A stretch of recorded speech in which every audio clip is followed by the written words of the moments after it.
Good afternoon. In the last class, we have already discussed about special casting process such as shell molding, investment molding, die casting, all those special molding, special casting processes. Today, we'll discuss the remaining important casting processes. Among those, continuous casting process. Then. So, continuous casting is a process in which the metals and alloys can be cast directly into the billets, rounds, hexagonals, sheets, and other desired sections. This eliminates the need for ingot casting and primary breakdown of plumes.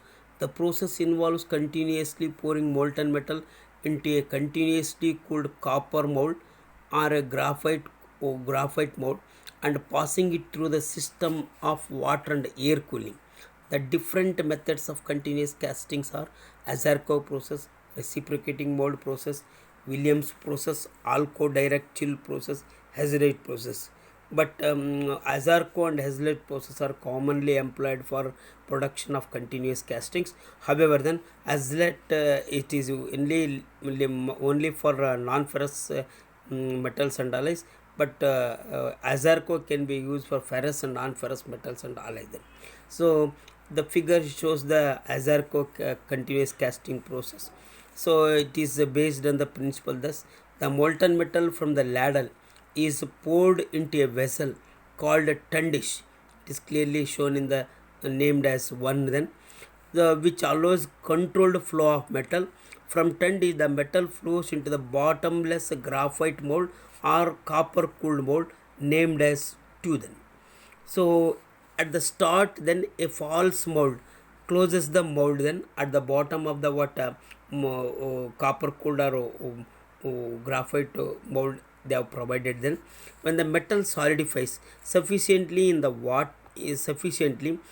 water cooled copper mold or graphite mold, the false bottom is withdrawn along with the solidified metal and passed to the withdrawal rolls.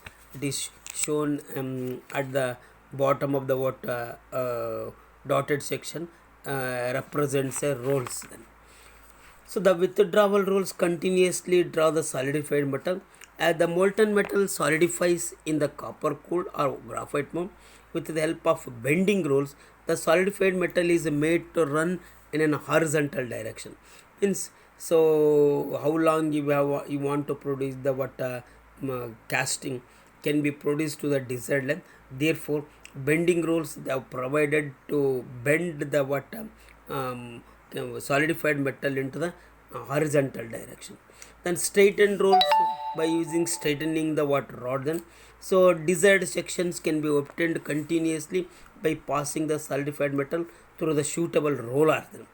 However, then care should be taken to see that slag free molten metal enters the water cooled mold. Also, then metal should not be exposed to the air, so it avoids it get oxidation. Then therefore then controlled atmosphere can be provided, or inert gas it is supplied at the top of the molten metal in the ladle or in the tundish. Then therefore oxidation can be prevented. So while pouring from a ladle to the mold, so gaseous enclosure they are provided. The surface of the molten metal in the tundish is protected by a covering of gas to avoid contact with the atmospheric oxygen to avoid oxidation. Then this method it is suitable for continuous casting of both ferrous and non-ferrous metals. So however then clearly it's shown in the picture. Then initially we are collecting a molten metal from the furnace into the ladle. Then from the ladle then they pour it into the tundish. Then so at the bottom of the tundish then they have provided a copper cooled or graphite mold that it is initially closed with the dummy mold. Then and when sufficient molten metal it is collected, then so dummy mold they have opened from the tundish. Then from the bottom of the copper cooled graphite mold. As molten metal flows down, then suddenly water spraying it is provided at both sides to cool the molten metal in the copper cooled or graphite mold. Therefore it solidifies. But when it solidifies, then it will be withdrawn from the withdrawing rolls, later then to the what desired extent can be withstand. So after the what withdrawing rolls, they have provided a straightening rolls. This it will be move the metal into the what horizontal direction, because the length of the what metal required will be more than. So if it is limited, then it will be cut and another part can be produced similarly then. So however then, so graphite or water cooled mold plays a vital role for solidification of the metal. Then whatever the section you can able to form in a copper cooled or graphite mold, then therefore then desired sections can be able to produce with the what continuous casting process then. However then, no some kind of advantage of continuous casting systems, no need of ingot casting or primary building. Desired section can be directly cast then. The process is very fast and continuous, then eliminates many molding and reducing processes, hence it is more economical. Defect free good quality finished part can be obtained because graphite and copper cold mold are highly finished, then no restriction of the length of the part to be produced. All these are the very important advantages of this process then coming to the what coming to the what centrifugal casting then. So this is very important to produce a castings of hollow or without using cores, and desired sections can be able to produce. Hence it is a special molding process used to produce castings without use of core then. So centrifugal casting process. So in this process then, centrifugal force is utilized to fill the mold cavity. The molten metal is poured into the mold while they are rotating. Due to centrifugal force, then the metal in the rotating mold is thrown to the periphery where it solidifies. So it is clearly shown in the figure. You look at the picture, the molten metal is pouring to the mold, and that it is fixed on the rollers or trunnions made to rotate at desired speed then. So later then, while it is rotating then, molten metal it is thrown into the largest farthest end of the mold and also to the periphery of the what mold. Hence once sufficient molten metal thrown, then it will be solidified because of quicker evaporation of gases and other reason then. So therefore hollow castings can be able to obtain. Hollow cylindrical objects like a cast iron water pipes, gun barrels, and other symmetrical components like flywheels, gear blanks, pulleys are cast by this process. Then there are three types of casting centrifugal casting process. One, it is a true centrifugal casting process. Second one, it is a semi centrifugal casting process, and third one, it is a centrifuging casting process. In the figure then, it is a true casting process then. This process is employed in the manufacture of hollow cylindrical products, especially cast iron pipes, drainage pipes, and rainwater pipes, cylinders, and barrels. This uses either metal or sand lined molds. For mass production, metal molds are economical. Tubular products ranging from 0.075 to 1.25 diameter and 6 meter long can be able to produce with the true casting process then. So generally the mold is rotated in a horizontal axis when the dia of the product is greater than the length then. When the mold is rotated about axis, when the length is very small and dia is more than, it can be rotated to the vertical axis then. However then, the schematic diagram of centrifugal forces, it is shown in the figure then. So with a mold, the metal mold is surrounded with the cooling water. The mold is mounted on the rollers or on the trunnions and can be moved lengthwise. At one point, the track molten metal is kept in pouring basin, then flows into the mold through the long spot as shown in the figure then. A spot is a molten metal is pouring is continued the wall in a helical path due to centrifugal force.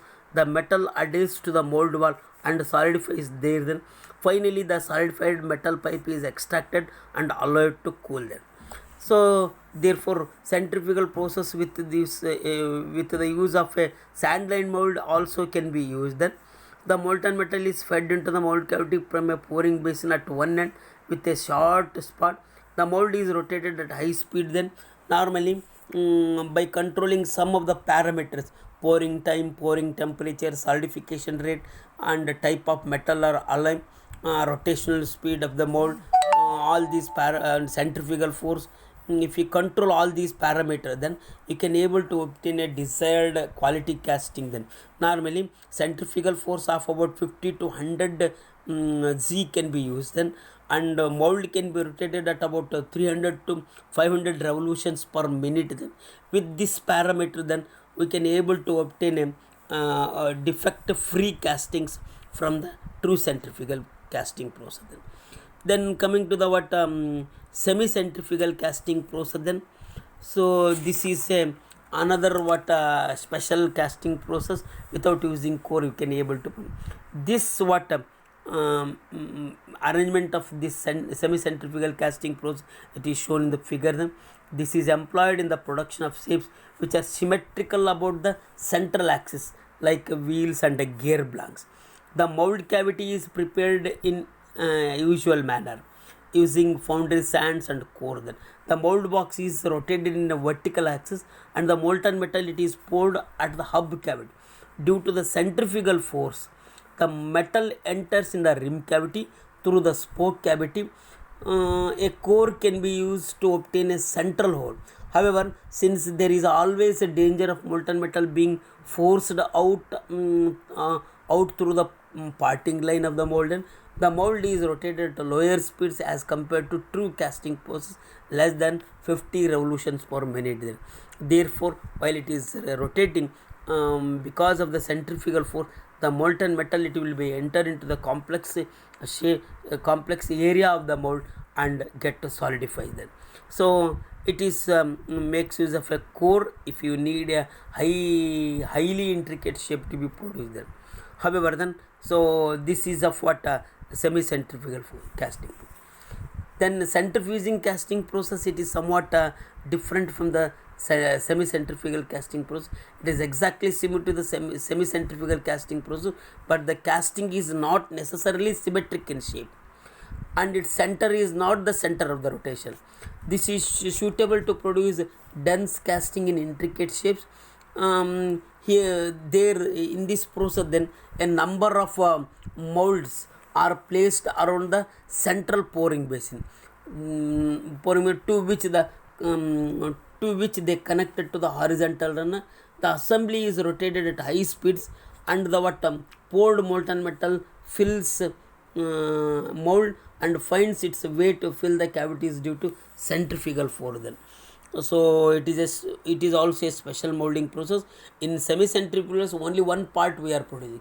In centrifuging casting, then many numbers in one mold of small numbers in a large numbers can be produced with the centrifuging casting process. But the center of the casting is not necessarily the center of the mold.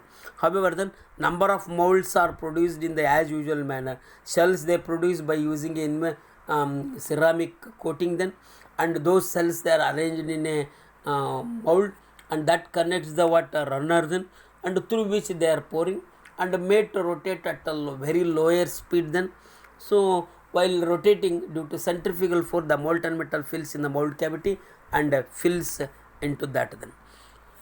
Then later, then all these are the special casting process, very important for the examination point of the view. Then coming to the defects in centrifugal casting process. Then so defects are these defects are formed due to the so many reasons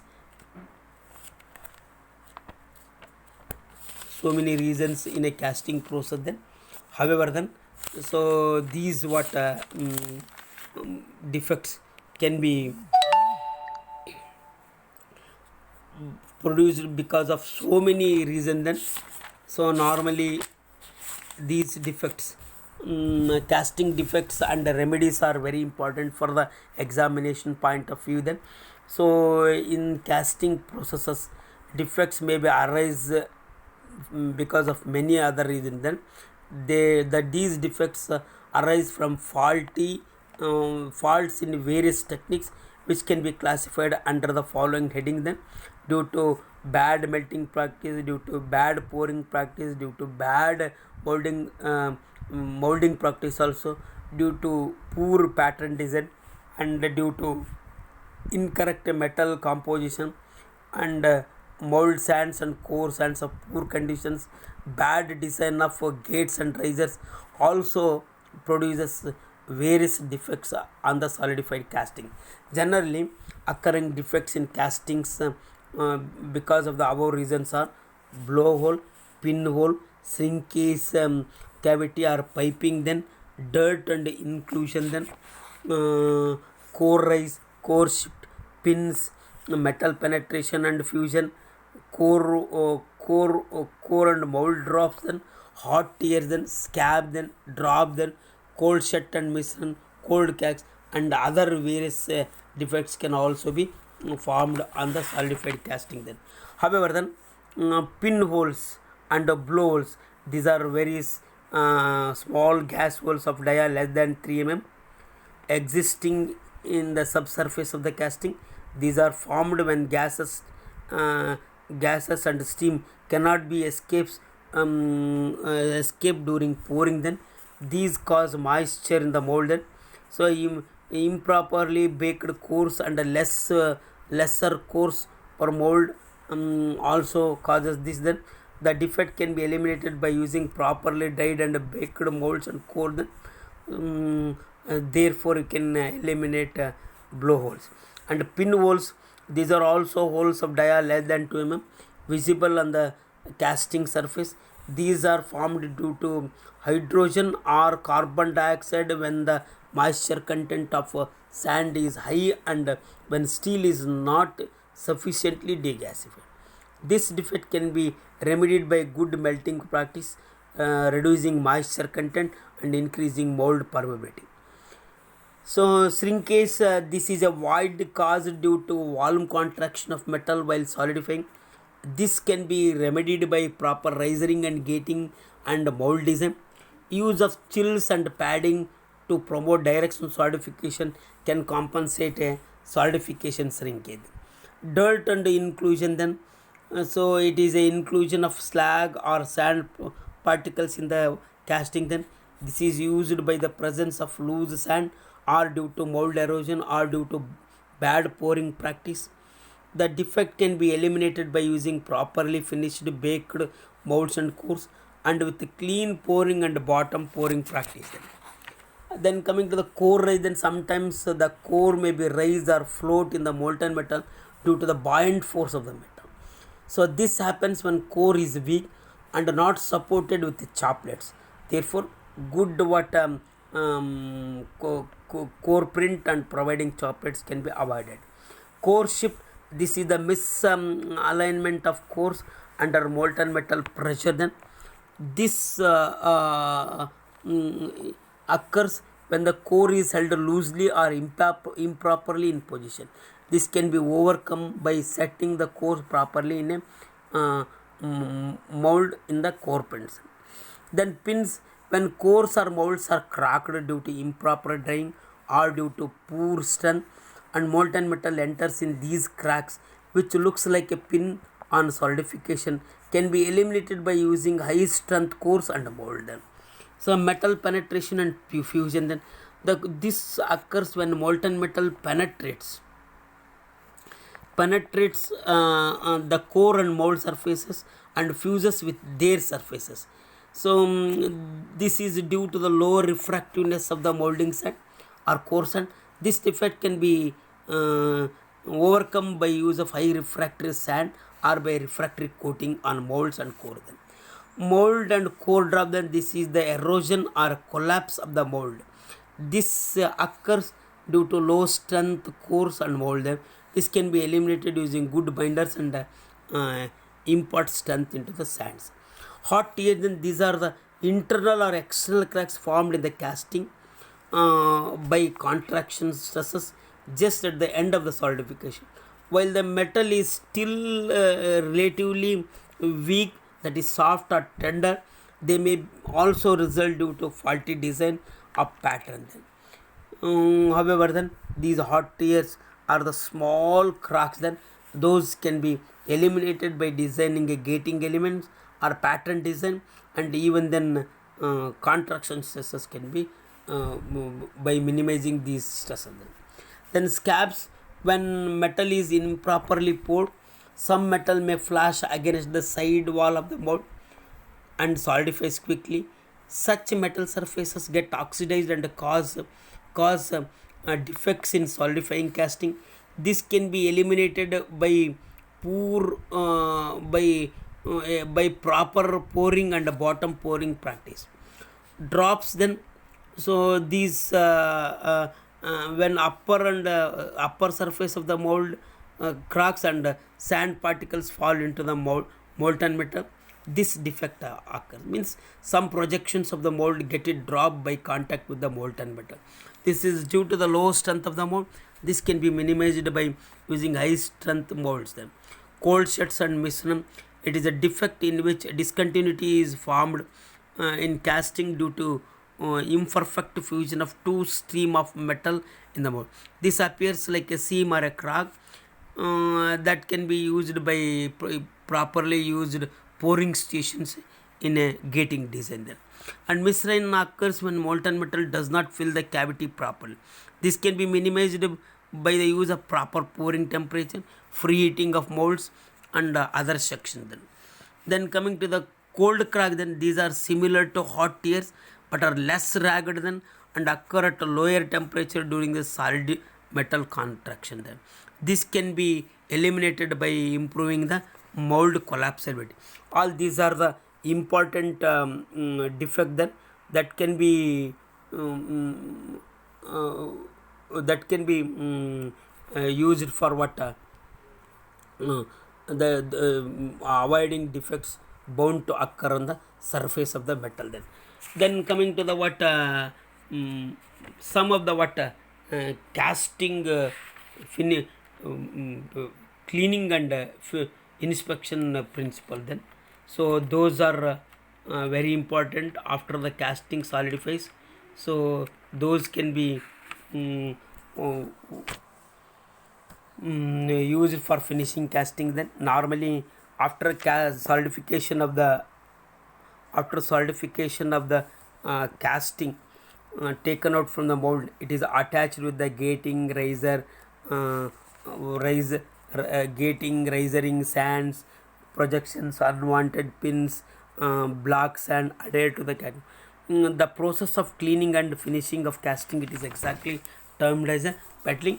All these are what some of the operations to be carried out under petling for what removal of all these cores, removal of gates and risers, cutting out of fins and unwanted projections, cleaning and smoothing of the surface, repairing of defects if any, and at last heat treatment can also be used for this. Then so these are what used to finish the casting, to the desired what dimensional tolerances.